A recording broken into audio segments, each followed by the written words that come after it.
आज सुबह अहमदपुर शर्किया से निकला था बहावलपुर, अभी बहावलपुर पहुंचा हूँ। और नूर महल में इस वक्त मैं बहावलपुर नूर महल में हूँ और आपको महल का विज़िट करवाते हैं। ये मेन हिस्सा है नूर महल का। जब मेन गेट से आप एंट्रेंस होते हैं, अब गाड़ी या बस अंदर लेकर आ सकते हैं। ये मेन गेट है और ये अंदर जा रहा है सिक्योरिटी पॉइंट की तरफ। आगे सिक्योरिटी पॉइंट है जहाँ पर चेकिंग होकर फिर इसके अंदर दाखिल हुआ जाता है नूर महल के। तो ये फ्रंट पर इस वक्त जो है नूर महल के बागात हैं। ये सिक्योरिटी चेक पॉइंट से अंदर आकर ये महल का फ्रंट और महल के सामने के बागात।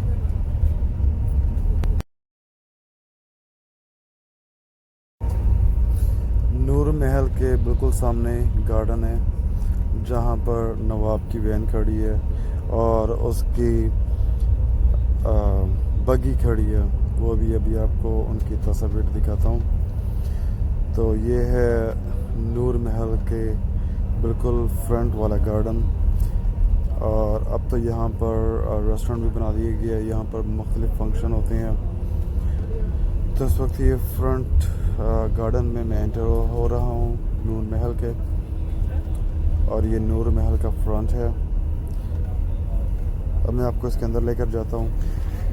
अब ये महल के ये रास्ता है जो नूर महल के देखते हैं नीचे क्या है। तहखाने में जाता है। इसके दो तहखाने हैं जिसमें नूर महल के मुलाजमीन, खादमाएँ और सिक्योरिटी गार्ड्स और मुख्तलिफ लोग जो हैं वो इन कमरों में रहा करते थे।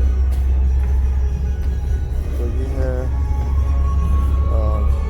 सीढ़ियाँ भी से उतर जाती हैं मुख्तलिफ रास्तों में से।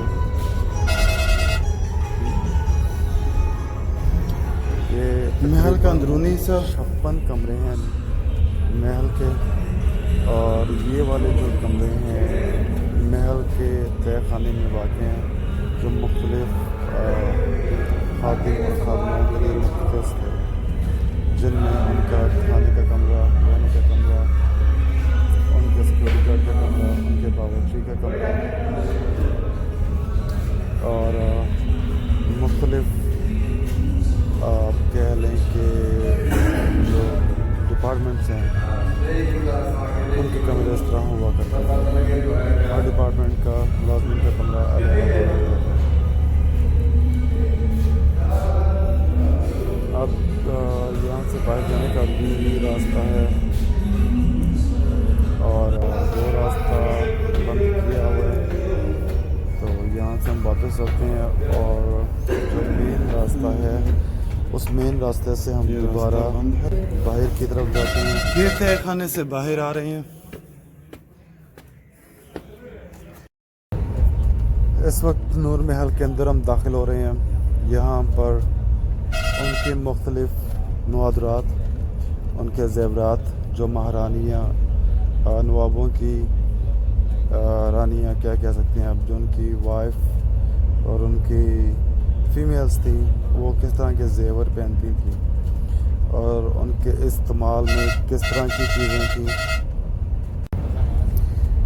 उनका लिबास, उनके रोज़मर्रा इस्तेमाल की चीज़ें, यहाँ पर किस किस्म के लोग रहते हैं उसकी पूरी डिटेल शामिल है। किस किस्म के जानवर पाए जाते हैं और किस किस्म की फसलें काश्त की जाती हैं बहावलपुर में, और उसके अलावा नवाबों के मुख्तलिफ़ किले, उनके नाम, उनकी जगहें, वो भी सब डिटेल्स में इसमें शामिल है। कुछ किले हैं जो इस वक्त खंडरात में तब्दील हो चुके हैं और कुछ किले हैं जो अभी भी ज़ेर इस्तेमाल, और उनको ये आटा पीसने वाली चक्की है उस दौर की जिसको के हाथ से चलाया जाता था। और इसके बाद आपको ये मुख्तलिफ़ कल्चर हैं उस टाइम के बहावलपुर के जो मैं आपको दिखा रहा हूँ। वहाँ ये उस टाइम का लोटा है। ये ऊँट को इससे सजाया जाता था, नवाबों के ऊँट को। ये उनकी चीज़ें हैं जो कि जानवरों को पहनाई जाती हैं। और ये चरखा, जिससे वो क्या कहते हैं, चरखा काता जाता था। अब ये महल के दूसरे रूम में शामिल होते हैं जहाँ पर नवाबों के लिबास और मुख्तलिफ और चीज़ें शामिल हैं। ये उस दौर में यूज़ होने वाला कैमरा। ये है चेलम, जिसे हुक्का भी कहा जाता है, नवाबों का हुक्का। और इसके बाद दिखाते हैं आपको मुख्तलिफ चीज़ें उनकी जो कि महल में इस्तेमाल हुई हैं। ये वो टाइलें हैं जो उस महल के छत पर इस्तेमाल की गई हैं। और अब ये मुख्तलिफ पेपर्स हैं जो उस दौर में इस्तेमाल होते थे, जिनमें मुख्तलिफ हुक्मनामे, शादीनामे और ये मुख्तलिफ अहकामात। ये स्टाम्प पेपर है उस दौर का।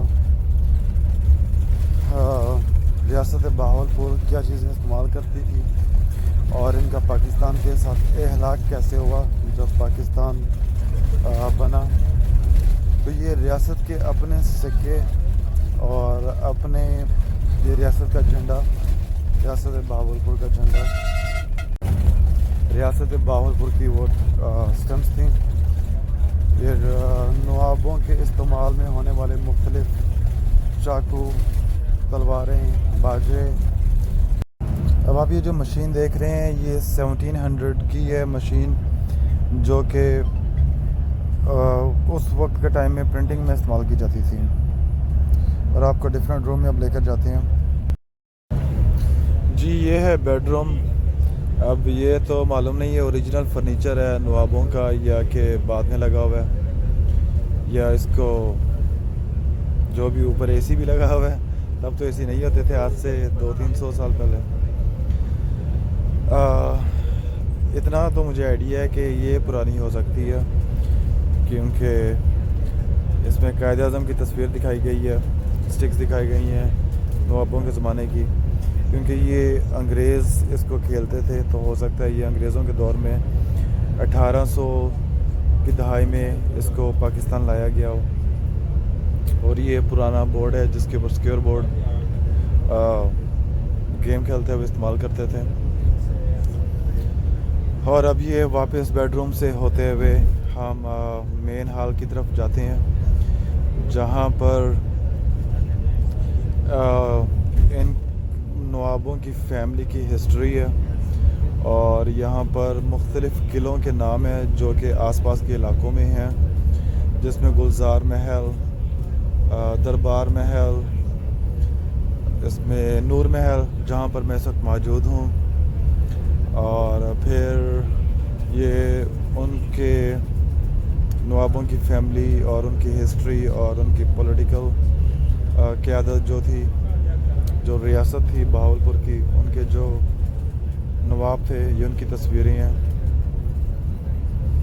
इसकी मैं तस्वीर क्लियर नहीं ले सका क्योंकि पीछे लाइटें ऑन थी। और ये भी नवाब हैं बहावलपुर के। ये 1700 के करीब की ये है तस्वीर।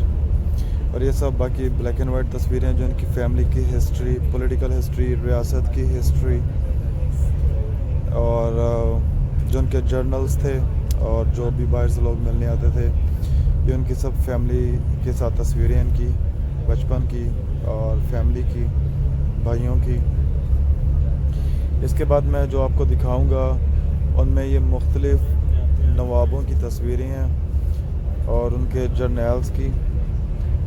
और जब पाकिस्तान कायम हुआ तो इन्होंने पाकिस्तान के साथ इल्हाक को किया।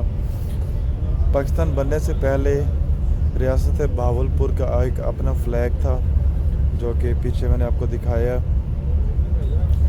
उसके बाद बहावलपुर के उस फ्लैग को पाकिस्तान के फ्लैग के साथ मर्ज कर दिया गया और एक ही रियासत जो थी पाकिस्तान का फ्लैग बना। ये रियासत बहावलपुर की फ़ौज, उनके सिक्के और ये उनके जो फ़ौजी एजाज़ात, उनके निशान थे। कि पाकिस्तान में अब इन महलात के प्रमोट करने के लिए बाकायदा भी इनको प्रमोट किया जा रहा है बिज़नेस इसमें हिस्ट्री में, जिसके इन्होंने ये पोस्टर लगाए हुए हैं। और यहाँ पर स्कॉलरशिप भी बहावलपुर में दी जाती है। और ये उस ज़माने की गाड़ियाँ, ये बहावलपुर का नक्शा, ये जो आप ऊपर इसमें दिखाया गया है कि जब बहावलपुर के नवाब को कत्ल किया गया उसके बारे में।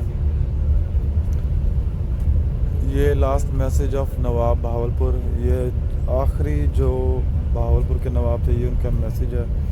ईद मुबारक का प्रोग्राम जैसे लिखकर आवाम को भेजा जाता था।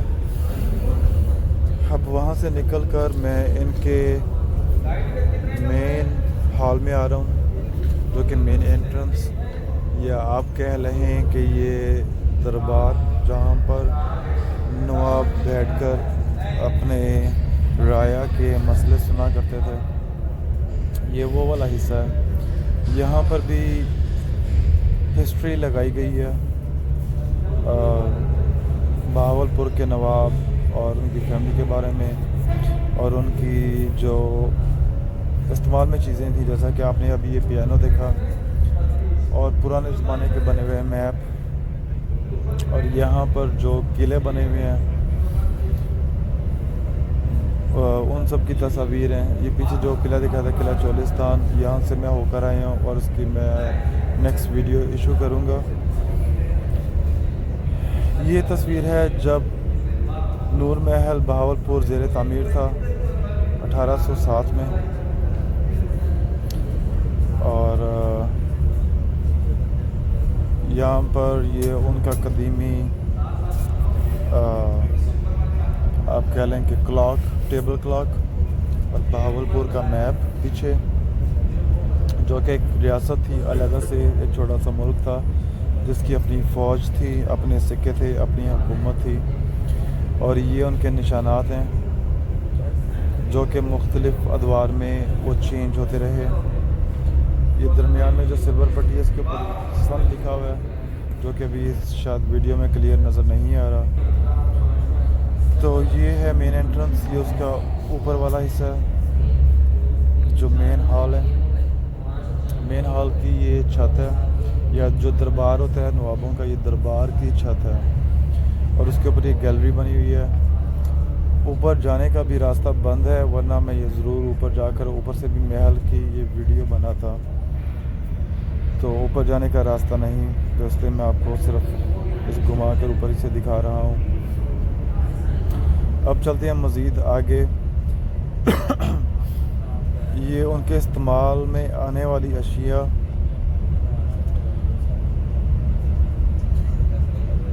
ये अभी सब मैं तस्वीरें दिखा रहा हूँ आपको कि जो वहाँ पर महफूज की गई हैं नवाब फैमिली की, किस तरह से वो ख़त व किताबत करते थे, अपने अहकामात जारी करते थे, शादी के पैगाम कैसे भेजते थे, और फिर इसके इर्द गिर्द कौन से किले हैं, उनके नाम, उनके रोज़मर्रा इस्तेमाल की चीज़ें। और ये वो कमरे हैं जहाँ पे महल की खादमाएँ और खादिम रहते थे। ये उनकी कैरिज है नवाब साहब की, ये नवाब साहब की गाड़ी है, ये उनके इस्तेमाल के सिक्के, ये उनकी इसमें से ये सब वीडियो में दिखा चुका हूँ मैं, जो कि अलग-अलग से पोर्शन में दिखाया गया। अब ये तस्वीरें जो मैंने बीच में ऐड की हैं, ये पहले नवाब थे। अब ये तरतीब नंबर वाइज मैं दिखा रहा हूँ। ये वहाँ के दूसरे नवाब, ये तीसरे नवाब, ये वहाँ के चौथे नवाब, पाँचवें नवाब, ये छठे नवाब बहावलपुर, सातवें नवाब बहावलपुर, आठवें नवाब बहावलपुर, नौवें नवाब बहावलपुर, 10वें नवाब बहावलपुर। ये उनकी फैमिली की पिक्चर, और जो लास्ट पिक्चर आपने देखी है वो आखिरी नवाब थे बहावलपुर के। तो जी ये था नूर महल।